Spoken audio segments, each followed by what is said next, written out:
पंडित अमरनाथ शर्मा किसी परिचय के मोहताज नहीं हैं। काशीजन आपको डैडी के नाम से पुकारते हैं तो कलाकारों की दुनिया में आप ललित कला अकादमी से पुरस्कृत देश के जाने माने चित्रकारों में शुमार किए जाते हैं। शिक्षा जगत में आपकी पहचान शिक्षक सम्मान से सम्मानित एक अच्छे अध्यापक के रूप में है। आप वाराणसी स्थित उदय प्रताप महाविद्यालय में बीएड विभाग में अध्यापन किया करते थे। आप वहां से 2009 में अवकाश प्राप्त हुए। आपकी पत्नी, जो वर्तमान में इस दुनिया में नहीं है, उच्चतर माध्यमिक बालिका विद्यालय चकिया में प्रधानाचार्य हुआ करती थी। अपनी पुत्री श्रीमती रचना फूड इंस्पेक्टर और पुत्र तुषार शर्मा लखनऊ स्थित इंडिया वॉच टीवी में वरिष्ठ उद्घोषक हैं। किसी बात को कहने का अंदाज आपका बिल्कुल निराला है। आपके इस बेलौस एवं बेखौफ अंदाज के काशी वाले मुरीद हैं। मैं अपनी पीढ़ी का अंतिम वारिस हूं। मेरे बाद मेरी पीढ़ी समाप्त हो जाएगी। गुरुवर के कहे ये वाक्य मेरे जहन में इस सवाल का उत्तर तलाश रहे थे कि क्या मैं काशी की एक अजीमतर और हरफन मौला व्यक्तित्व की आवाज कैमरे में कैद कर रहा हूं आने वाली पीढ़ियों के लिए। चलिए इसी के माध्यम से एक वंदन गुरुवर के चरणों में। मैं तो गजल सुनाकर अकेला खड़ा रहा, मैं तो गजल सुनाकर अकेला खड़ा रहा, सब अपने अपने चाहने वालों में खो गए। प्रयोग जो करते हैं मगर अंदर आत्मा से वो सेंस या वो रिएक्शन नहीं आता। जी जी बिल्कुल। तो जो जैसे धीरे धीरे से किसी से बोलिए आई लव यू, वो बड़ा खुश हो जाता है और से आई लव यू तो वो साला डर जाएगा। तो शब्दों का एक्शन पर डिपेंड करता है। जितना स्लो आप बोलेंगे उतनी इतना आत्मा से आवाज आती है। कुछ आवाज तो ऐसी आती है जो सिर्फ आप सुनते हैं, समाज नहीं सुनता है। वो अंतरात्मा, उसको अंतरात्मा कहते हैं। बिल्कुल। तो वो जो आवाज जितना धीमे आप बोलेंगे, इसलिए मैं से देखिए हस्बैंड वाइफ जो अंदर रजाई में सोचते हैं तो और धीरे बोलते हैं जबकि साला बहुत दूर तक सुनाई देता है। क्या बात है। बिल्कुल है। तो वो जो शब्द है अपना ओरिजिनल साउंड जिसको कहते हैं वो होना चाहिए, वो स्वाभाविक। एक बार हमको आइज स्पेशलिस्ट एक मिला, मैं doctor Anurag Tandon, eyes specialist. मैंने कहा मैं Amarnath Sharma, doctor Amarnath Sharma eyes specialist. कहे तुम कहाँ से आइज स्पेशलिस्ट हो गए? तुम तो चित्र बनाते हो। हमने कहा तुम आइज स्पेशलिस्ट हो, आँख देखते हो, हम आँख मारते हैं उसमें स्पेशलिस्ट। Eye specialist. तो बहुत सी चीजें शब्दों पर डिपेंड करती हैं। एक बार हमको दंतिश मिला, बोला हम doctor dentist, doctor something O N thing. मैं कहा मैं डॉक्टर दंतिश अमरनाथ शर्मा। यार तुम क्या मजाक करते हो, तुम आर्टिस्ट हो, तुम दंतिश करते हो। हम कहा तुम दांत देखते हो, मैं दांत काटता हूँ, इतनी। क्या बात है। तो स्पेशलिस्ट हर आदमी हर चीज में होता है। बिल्कुल बिल्कुल। अब स्पेशलिस्ट के कई उदाहरण मैंने आपको बता ही दिया, तो इसके आगे क्या है, मगर शब्दों का एक ऐसा उतार चढ़ाव है जिसका आनंद लेना चाहिए। मुझे याद आ रहा है गुरुदेव, आपने एक बार जिक्र किया था कि किसी यूनिवर्सिटी में आप गए थे अपना इंटरव्यू देने के लिए। वो जरूर जानना चाहेंगे आपसे। ऐसा हुआ कि इलाहाबाद यूनिवर्सिटी में मैं एज ए यूपी कॉलेज में था, डेमोन्स्ट्रेटर इंस्ट्रक्टर। तो इलाहाबाद यूनिवर्सिटी में मैं लेक्चरर देने गया था। लेक्चरर के लिए मेरा अपॉइंटमेंट का इंटरव्यू आया। तो हम चले गए तो वहाँ बड़ी भीड़ थी। पता तो लगा कि वो प्रिंसिपल अपने कैंपस में कर रहा है।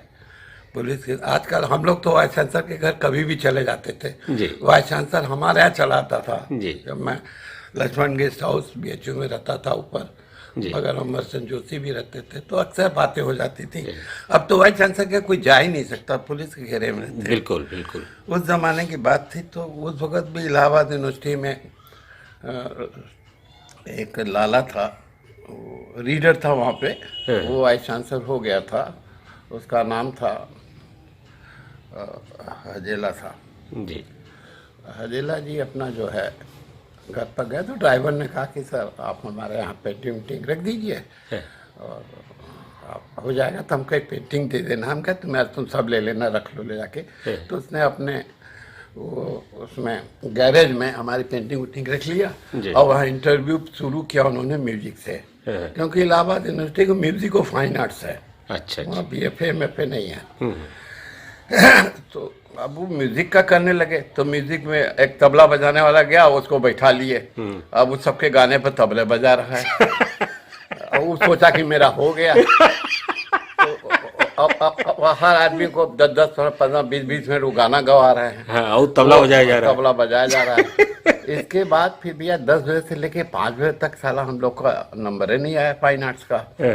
हमारे साथ श्यामल दास गुप्ता गए थे जी, ये BHU के रीडर थे, वो प्रोफेसर के लिए गए थे। तो वो मिल गए थे, हम लोग बड़े मजे में थे।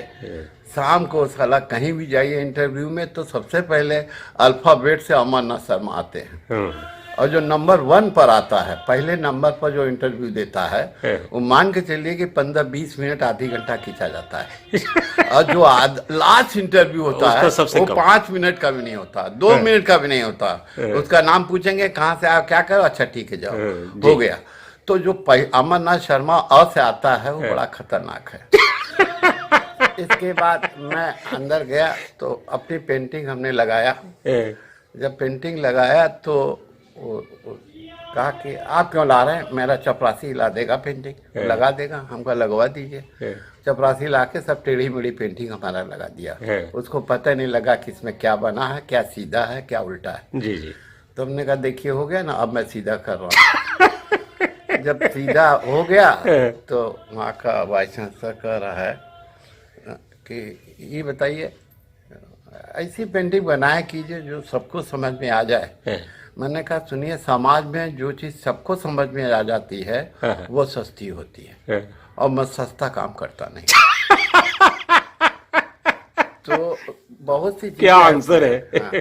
अब जैसे कहा कि जैसे उदाहरण हमने कहा, जब ये आप जो बाथरूम स्लीपर पहनते हैं, सबसे पहले 1960 में इसको भला सानी ने पहना था।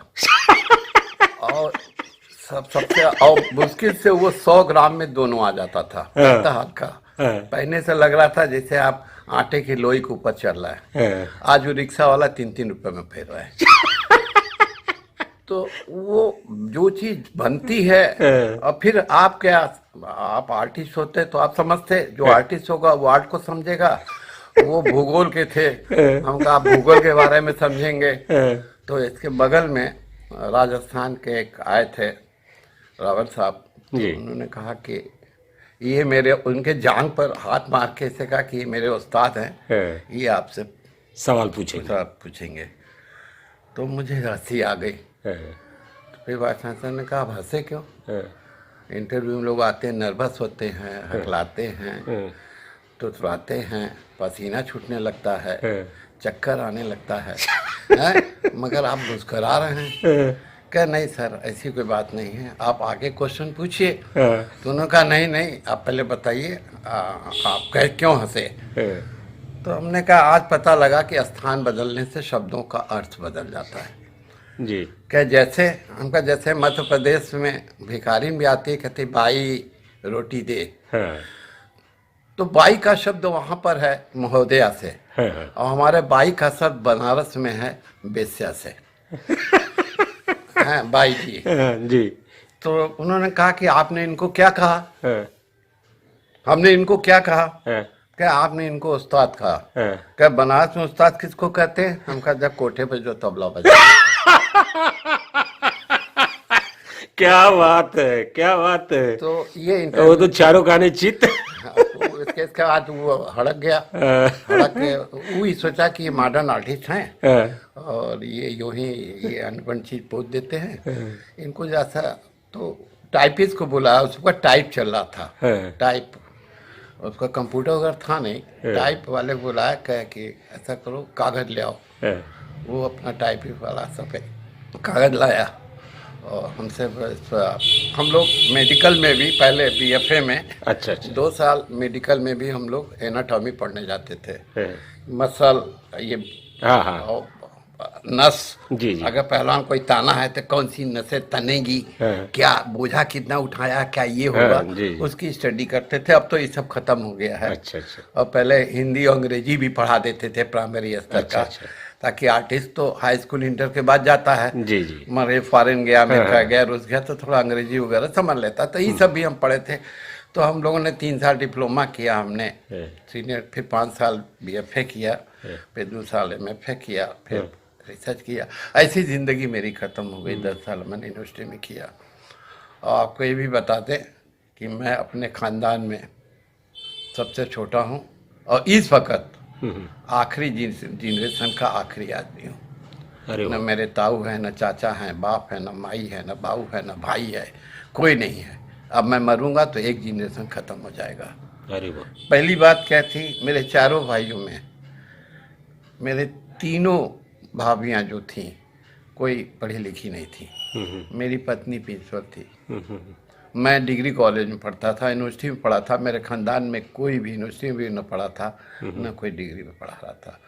अब वक्त है, समाज है, आज मैं अकेला चल रहा हूँ। गुरुदेव एक चीज बताइए, आप जो एकाकी जीवन जी रहे हैं, अगर आपसे कहा जाए कि कम शब्दों में इस अनुभव को व्यक्त कीजिए, क्या कहेंगे आप? नहीं, 2 चीज़ है। हमेशा केवल आदमी मस्त रहे, खुश रहे, और खुद भी खुश रहे और समाज को खुश दिलाता रहे, खुशी दिलाता रहे, क्या बात क्या बात। तो वो जीवन सबसे ज़्यादा है। आपको बता दे, बहुत से लोग हमने देखा है संस्कृत यूनिवर्सिटी पर कार से आते हैं और गेट पर कार उतार देते हैं और अंदर जाते टहलते हैं। ये गलत है। आप टहलिए मत, खूब चलिए, पूरा बनास पैदल चलिए और सड़क पर चलिए। क्या आपका शरीर एक गाड़ी है और हृदय बिल्कुल। जो है वो मशीन है। क्या बात। उसमें जब आप पेट्रोल डालते हैं, यानी जब भोजन करते हैं, तो हार्ट चलता है। हार्ट को चलाने वाला ब्रेन है। ब्रेन ड्राइवर है। जिस दिन ड्राइवर कोमा में चला जाएगा ना, क्या उस दिन बात है। आप क्या बात है, बहुत बढ़िया हो बहुत जाएंगे। बढ़िया। हार्ट अगर चलेगा तो दिमाग चलाना बहुत जरूरी है। दिमाग सबसे ज्यादा बड़ा मान लीजिए। दिमाग चलेगा तो हार्ट चलेगा, हार्ट चलेगा तो दोनों खत्म हो जाएगा। बिल्कुल बिल्कुल बहुत से लोग कोमा में 6-6 साल तक पड़े रहते हैं, क्योंकि दिमाग काम नहीं करता। बिल्कुल।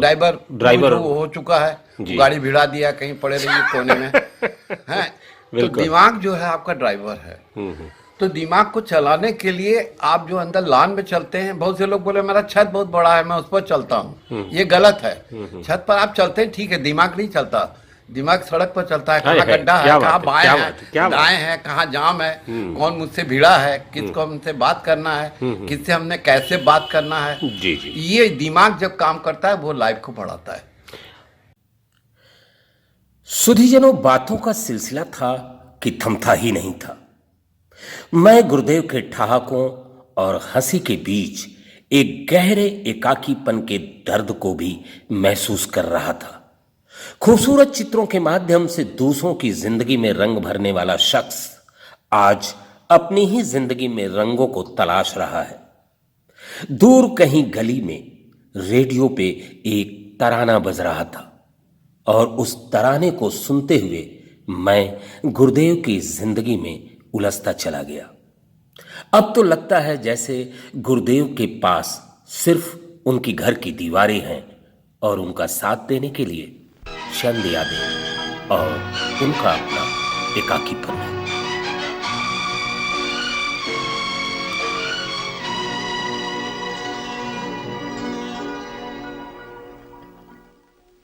जाने कहाँ गए वो दिन, कहते थे तेरी राह में नजरों को हम बिछाएंगे। जाने कहाँ गए वो दिन, कहते थे तेरी राह में नजरों को हम बिछाएंगे। चाहे कहीं भी तुम रहो